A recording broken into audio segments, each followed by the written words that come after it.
ଏହି ମନ୍ଦିରରେ ଭୁଲ କଲେ ଯାଇପାରେ ଜୀବନ। କୋରାପୁଟ ଜିଲ୍ଲାର ଏକ ରହସ୍ୟମୟ ମନ୍ଦିର। ଏଠାରେ ଭୁଲ କଲେ ଯାଇପାରେ ଆପଣଙ୍କ ଜୀବନ। କୋରାପୁଟ ଜିଲ୍ଲାରେ ରହିଛି ସେହିଭଳି ଅନେକ ମନ୍ଦିର। ସେହି ମଧ୍ୟରୁ ଗୋଟିଏ ହେଲା ଦାମନଯୋଡ଼ିଠାରେ ରହିଥିବା ମା କଣ୍ଟା ବାଉଁଶୁଣୀ ମନ୍ଦିର। କଣ୍ଟା ବାଉଁଶ ଜଙ୍ଗଲ ମଧ୍ୟରେ ଥିବା ଏହି ପବିତ୍ର ମନ୍ଦିରରୁ ଗୋଟିଏ ବାଉଁଶ ଭାଙ୍ଗିବା ମଧ୍ୟ ଅନିବାର୍ଯ୍ୟ ଅଟେ। ଯଦି ଆପଣ ଏଭଳି କରନ୍ତି ତେବେ ହୋଇପାରେ ଅଶୁଭ କିମ୍ବା ଚାଲି ଯାଇପାରେ ଆପଣଙ୍କ ଜୀବନ। ମନ୍ଦିରକୁ ଯିବା ପାଇଁ ସମସ୍ତ ପ୍ରକାର ପକ୍କା ରାସ୍ତା ରହିଅଛି। ଆପଣ ବର୍ଷର ସମସ୍ତ ଋତୁ ସମୟରେ ଏଠାକୁ ଆସିପାରିବେ।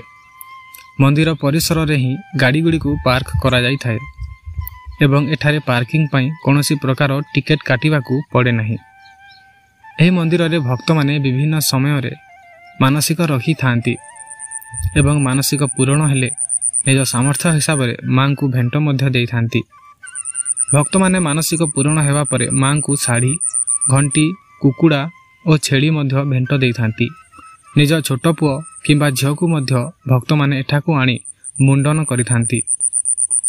ଆଜି ମଧ୍ୟ ମା ଏଠାରେ ଖୋଲା ଆକାଶ ତଳେ ପୂଜା ପାଉଛନ୍ତି। ଯେହେତୁ ମା ବାଉଁଶର ରାଣୀ ଅଟନ୍ତି, ତେଣୁ ମାଙ୍କୁ କୋଠରୀ ମଧ୍ୟରେ ଅବୋଧ କରାଯାଇ ପାରିବ ନାହିଁ। ଏଠାରେ ଥିବା ସମସ୍ତ ବାଉଁଶ ମାଙ୍କ ଏକ ଅଙ୍ଗ ଅଟେ, ତେଣୁ ଏଠାରେ ବାଉଁଶକୁ ଭାଙ୍ଗିବା ପାଇଁ ମନା କରାଯାଇଥାଏ। ତ ବନ୍ଧୁଗଣ, ଏହି ଥିଲା ଆଜିର ଗୋଟିଏ ଛୋଟିଆ ଭିଡ଼ିଓ। ଯଦି ଭିଡ଼ିଓଟି ପସନ୍ଦ ଲାଗିଥାଏ ତାହେଲେ ଗୋଟିଏ ଲାଇକ୍ କରନ୍ତୁ ଏବଂ ଆମ ଚ୍ୟାନେଲକୁ ସବସ୍କ୍ରାଇବ୍ ମଧ୍ୟ କରିନିଅନ୍ତୁ। ଏବଂ ଯଦି ଆପଣ ଫେସବୁକରେ ଦେଖୁଛନ୍ତି ତାହେଲେ ଆମ ପେଜକୁ ଫଲୋ ମଧ୍ୟ କରିନିଅନ୍ତୁ ଏବଂ କମେଣ୍ଟ ବକ୍ସରେ ଲେଖିଦିଅନ୍ତୁ ଜୟ ମା କଣ୍ଟା ବାଉଁଶୁଣୀ।